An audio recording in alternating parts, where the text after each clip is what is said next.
All right, guys, welcome back to the channel. Welcome back to another video and another Dragon Ball Hero showcase. This time around, SSJ4 Bardock. He's another one that off my initial summons and then going back in for dupes, I managed to rainbow. So he's going to be performing at his very best. I'm looking forward to using him. I'm looking forward to using a lot of these units. They all just look so much fun to use, and there's just something so appealing, so satisfying about Super Saiyan 4 Bardock. I think it's the red fur with like the red kind of like ankle warmers and bandana. It looks good. And then you got the SSJ4 Goku kind of look anyway, because they look the same, which also looks very good. So yeah, another one who I've gone kind of fairly into additionals with, just because he has built-in crit when you're at a certain HP threshold, but kind of balanced it a little bit, just so you have that crit a little bit more often. We do have him ideally linked up already with Gohan. He does link pretty much almost perfectly with Gohan. The only link you're typically going to be missing with him is the First Awakened, kind of commonly with the other Dragon Ball heroes and crossover units, and also Giant 8 Power. But turn 1, damn, that's actually looking very good. Turn 1 at Rainbow, Bardock has a 644k attack stat, and he hasn't even supered yet, and 266k defense. Turn 1, he is looking very good. Very good. Now his passive is kind of HP based, so I mean in harder content like Red Zone, you're probably going to be missing out on some of this, you know, more often than not. But still, turn 1, that is very good, because that is without support. 5.5 million attack stat, damn, and a 5.7 mil crit, and then he critted on the additional. I'm not gonna lie, he's looking impressive already. We've literally only just started and he's already looking impressive.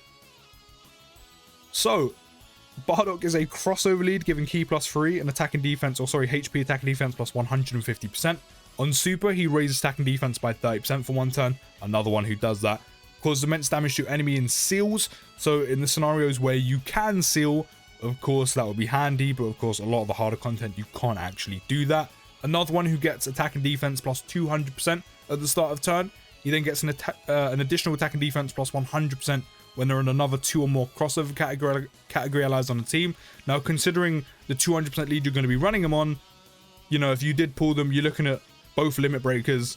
You're looking at Dokkan Awakening for Gohan. Even if you do decide to run like the other Giant 8 Power category units on a 170 lead, like the Easy 8 LRSSJ4s, Year 7 8 LRSSJ4s.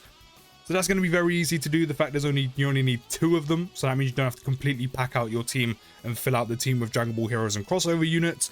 He also gets an additional attack and defense plus 100% when HP is 50% or more, which maintaining your HP at 50% or more in Red Zone is fairly easy to do, so a lot of the time you probably will have that attack and defense plus 100%. Attacks become effective against all types when HP is 70% or more. You probably won't have that too often, you'll have it here and there. And it is quite useful to have, because that way Bardock at type neutral and type Savage is always doing as much damage as he possibly can. But again, especially with the units you're going to be running with Bardock and the Dragon Ball Heroes units, it's probably safe to say more often than not your HP will probably be below the 70% threshold, if we're being completely honest. But Bardock, with all of his good attack links active, or the common ones active, links up with Gohan, and also now the Xeno Goku on rotation with support, you're looking at just under 700k attack stat before he even supers, before he raises his attack and defense by 30%. We're looking at 696k attack stat, 287k defense. So once he supers, you're looking at like, oh damn, oh, that's a hefty attack stat. And then you're looking in the region of like, what, 400k defense or so, which is quite decent. You know, he'll be able to like tank few of the Red Zone bosses basics, which is pretty good, pretty good. But in terms of the rest of his passive, he performs a critical hit, which is guaranteed when your HP is 90% or more. That's probably one you're hardly ever going to see, apart from if you see him on like turn 1. Literally just under 6 mil with the support, just under 6 mil. Big crit additional? No additional, unfortunately. If you've got an additional, you're looking over a 6 mil attack stat. Would have raised his attack and defense twice. His defense would have been in the region of like 500-600k, maybe a little bit more. His defense would be in a very good spot. Very good spot. But yeah, performing a guaranteed crit at 90% HP is very nice, but as I said, is probably you're probably going to miss out on that quite a lot, because in harder content like Red Zone, how often are you going to be able to sit and maintain your HP at 90%? Especially again when you think about the units you're going to be running around Bardock and Bardock himself. You don't have an ideal slot 1 unit. You don't have units that are going to be tanking Red Zone super attacks for, like, you know, hardly anything. You're probably hardly ever going to see that, apart from, like, potentially the first turn he appears, or literally if he is on turn 1, you're probably only going to see that. So unfortunately, you probably won't be getting a guaranteed crit all that often. So I mean, if you do have dupes in him, you probably want to heavily focus on additional because of that. But you probably want to save some for the crits, because as I said, you probably won't be seeing that too often when it comes to harder content like Red Zone, just because, as I said, the teams you're going to be running him on, you're not going to be able to maintain your HP at 90%. So it's good, but it's a shame, as I said, you'll probably be missing out on it quite a lot of the time, if we're being completely honest. Then also he has a medium chance of evading enemies' attack when there is another giant 8 power category ally on the team, which can, again, considering the units you're going to be running him with, that's probably something you're never going to miss out on. Again, you could easily take the Dokkan Awakening for Gohan into harder content because of the damage reduction. You know, you have the other giant 8 power category units that aren't on Dragon Ball Heroes or crossover category team. You also have the Limit Breaker SSJ4s. It's going to be very easy to get that active. And of course, having a dodge, considering how many Red Zone stages now have dodge counters and things like that, very useful to have. Like, yes, his defense in a pretty good spot for a Dragon Ball Heroes unit that doesn't have some form of guard, damage reduction, counter, anything like that. So the fact that he'll be able to dodge with like 400k defense off of 1 super is pretty decent, because he'll be able to tank double digits or fairly well on a Red Zone boss's basics for the most part. If he gets an additional, you're talking like 700k plus defense probably, which means he's going to be able to tank all the basics for pretty much double digits, which is good, but that relies on RNG and if you have dupes of him hitting the additional, but still pretty good nonetheless. And of course, another showcase where we didn't really see the additional super attack come off, because that's always the case for me.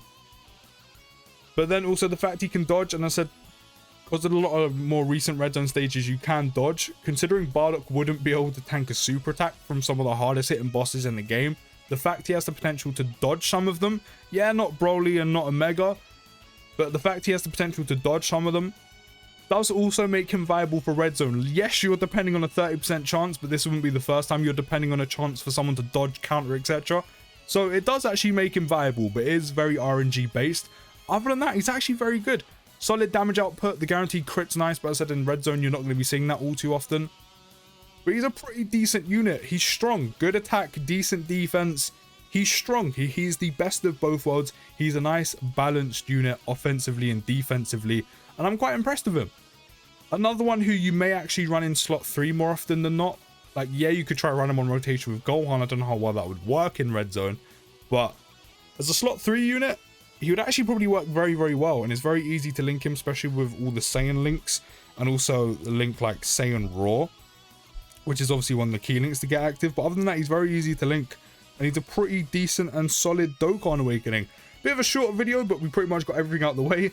You know, standard, fairly linked up rotation, then the support rotation. But yeah, he's good. He's a good Dokkan Awakening. I'm impressed.